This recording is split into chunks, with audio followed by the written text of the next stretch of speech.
त्यात आनंदाची गोष्ट म्हणजे अशी, जानेवारी 22 तारखेला आपल्या भारतवासियांचं सर्वांचं स्वप्न पूर्ण होते. राम मंदिर महाराज अयोध्यामध्ये राम मंदिराचं मूर्ती प्राणप्रतिष्ठेचा सोहळा आहे महाराज. आपल्या तरुण पिढीसाठी तर खूप आनंदाची गोष्ट आहे महाराज.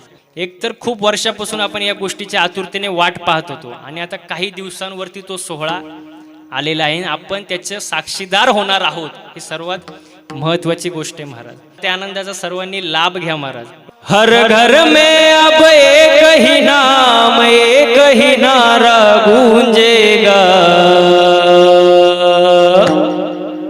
भारत का बच्चा बच्चा जय जय श्री राम बोलेगा, भारत का बच्चा बच्चा जय जय श्री राम बोलेगा, भारत का बच्चा बच्चा जय जय श्री